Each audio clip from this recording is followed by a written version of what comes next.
আসসালামু আলাইকুম। আজ আমি আপনাদের সাথে মজাদার একটি আচারের রেসিপি শেয়ার করব, যা দেখলে সবারই জিভে জল চলে আসবে।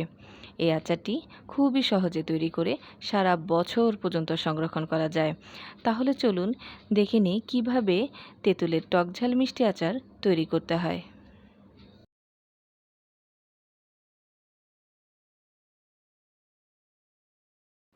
তেঁতুলের আচার তৈরি করার জন্য আমি এখানে 500 গ্রাম পাকা তেঁতুল নিয়ে নিয়েছি।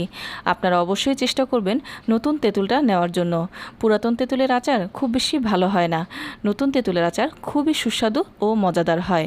আমি এখন তেঁতুলগুলো থেকে প্রতিটা তেঁতুলের আঁশ এভাবে ছাড়িয়ে নেব এবং ছাড়িয়ে ভালোভাবে ধুয়ে পরিষ্কার করে নেব।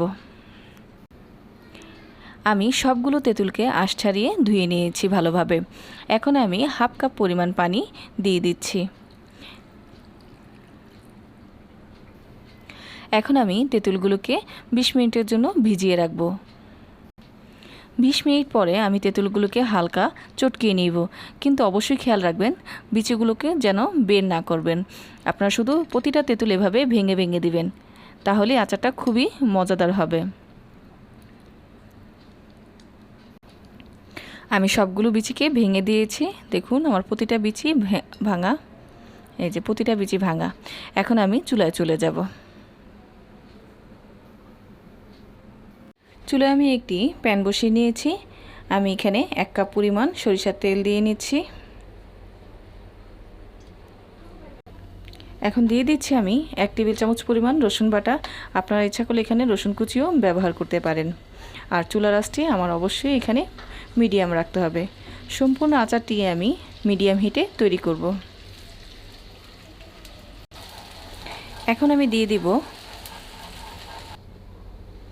5টি শুকনো মরিচ। আমি এখানে ছিঁড়ে ছিঁড়ে দিয়ে দিব। হালকা একটু ভেজে নেব। এই পর্যায়ে দিয়ে দিচ্ছি 1 টেবিল চামচ পরিমাণ 5 ফোড়নের গুঁড়ো। আমি 5 ফোড়নের গুঁড়োগুলোকে হালকা টেলে নিয়ে ব্লেন্ডারে গুঁড়ো করে নিয়েছি। এখন আমি 1 মিনিটের মতো নেড়ে নেব। 1 মিনিট পরে আমি যে তেঁতুলটা তৈরি করে রেখেছি সেই তেঁতুলের মিশ্রণটুকু আমি এখানে ঢেলে দিচ্ছি। তেলের সাথে ভালোভাবে মিশিয়ে দিব।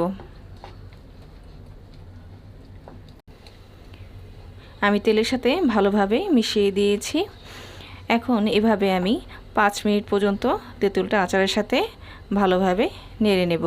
কারণ আমার তেঁতুলের মধ্যে যখন আমি একটু পানি দিয়েছি, তার মানে আমার পানিটাকে ভালোভাবে শুকিয়ে নিতে হবে।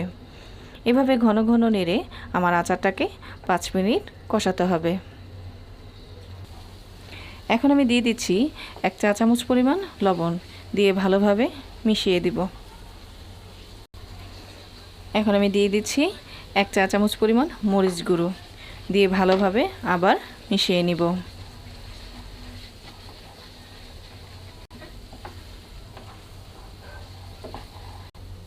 ঠিক 5 মিনিট পরে দেখুন আমার তেঁতুলের আচারটা আস্তে আস্তে কালারটা চেঞ্জ হয়ে আসছে। এই পর্যায়ে আমি চিনি দিয়ে দিব 1 কাপ পরিমাণ, কিন্তু আমি সম্পূর্ণ চিনি একসাথে দিব না, অল্প অল্প করে দিব আর মিশিয়ে নিব।